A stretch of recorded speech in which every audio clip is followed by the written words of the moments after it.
DSCR for first-time investors.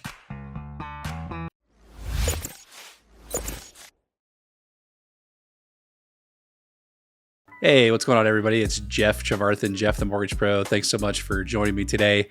I'm going to jump right into it here. Let's talk about DSCR loans for first-time investors. So first of all, what's a DSCR loan? Remember, it stands for debt service coverage ratio. And the great thing about these loans is that we're not looking at personal income to qualify. We're looking at someone's ability to qualify with the property cash flow itself.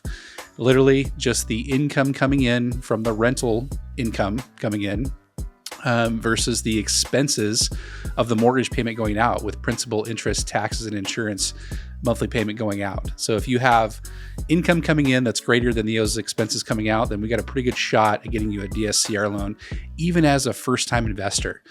So what would we consider a first-time investor? Well, somebody that's a first-time investor is someone that owns a primary residence for at least 1 year, typically, and then they're going to go out and buy their first investment property.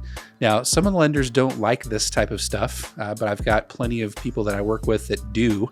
So you're totally fine in buying your first investment property with the DSCR loan.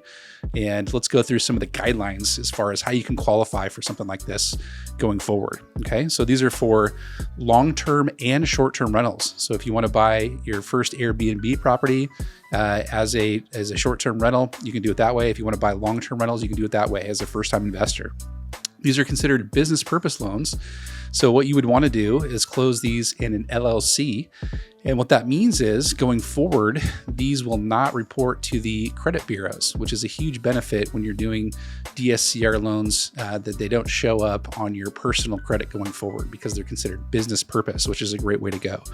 So we can do loan amounts up to $3 million on these things.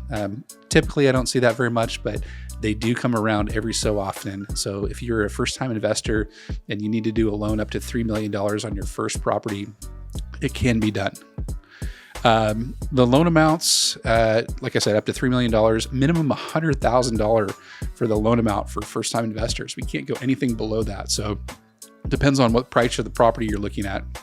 You can do investment properties only, and they can be anything from single-family rentals. They can be condos, they can be townhomes, they can be PUDs, they can even be 2 to 4 unit properties. In fact, where I see a lot of cash flow coming in is often in those 2 to 4 unit properties. So if you're a first-time investor, go ahead and start looking at those because they could potentially bring you lots of income coming in. These are for purchases. You can do them for rate and term refinances. So maybe you inherited a property and you don't have any other investment properties at all. You'd still be considered a first-time investor in that instance. So you can do rate and term refinances on those. You can also do cash out refinances on those. So all 3 different types of loan amounts. We can do these types of loans for first-time investors. There's no personal income required, as I mentioned earlier. So with DSCR loans, remember, we're looking at the cash flow of the property itself versus the expenses of the mortgage payment going out. As long as that number is, that ratio, the debt service coverage ratio is greater than 1.0, then we're good to go on these types of loans. Now, there's ways that we can help mitigate and try to get the lowest payment possible. So we're dependent when an appraiser goes out there and they determine what the rental income of that property is, and that's the number that we have to use for calculating the DSCR ratio. Sometimes it can get pretty close. Sometimes it's lower than what the market is. And you never know what kind of a day that an appraiser is going to have going forward. So you would want to definitely, take that into consideration and see what they have to say. But we can use interest only loans on these things. And sometimes we can even go with a longer amortization. So an interest only loan is going to be paying interest only on the mortgage going forward. And it's going to have, a lower monthly payment most likely because we're just paying interest. So that's a way that we can help make the debt service coverage ratio work.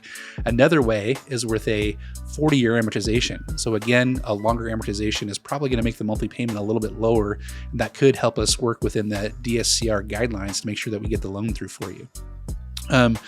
You need to have as little as 3 months of reserves for these types of loans. And remember, a reserve is just 1 month worth of the principal, interest, taxes, and insurance monthly payment. If there's an HOA, because you're buying a condo or a townhome, then that has to be added into that PITI per se going forward. So, it's a little bit harder to buy, things that have an HOA just because that extra cost in there. So it really needs to cash flow in order to make those numbers work when you're buying condos and townhomes with these DSCR loans for first-time investors.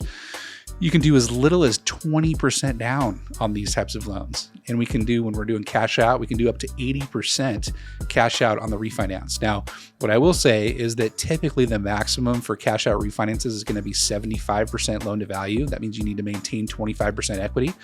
And we can absolutely do that. The best pricing though is going to be under 75%. And what happens when you go from 75 to 80% loan to value is that the pricing gets worse. So it's harder to qualify when you get that just a little bit more cash out. So I would say shoot for 75% on the cash out refinances. If you can't do it, then if you can't get to 80%, then definitely stick at 75% on these things. Credit scores down to 660. It's totally doable. We're not going to get the maximum loan to value when we're doing these things at 660 credit score, but it's still a doable loan at that particular credit score. Typically, we want to see 680 or better when we're doing these types of loans. Let's see, non-warrantable condos are sometimes available with these types of loans. What you'll see a lot of times when you're buying property that have DSCR loans is often that when investors find that there's a good property out there, a good HOA complex, it's going to have a lot of investors, and that oftentimes makes it so it's ineligible for conventional loans per se.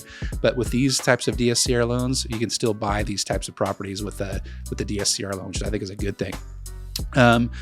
And then lastly, you can close in an entity. We already talked about this because they're business purpose loans. So you can close in an LLC. Every once in a while, I see people closing in trusts. I see people closing in corporations. Those things are all doable per se, but the most common is most likely an LLC. Okay, so if you're a first-time investor and you want to get started investing with DSCR loans, I'm going to put my calendar link down below. Go ahead and click on that. Let's schedule a call. I'd be honored to talk to you for a few minutes and let you figure out if this is something that you want to do or not.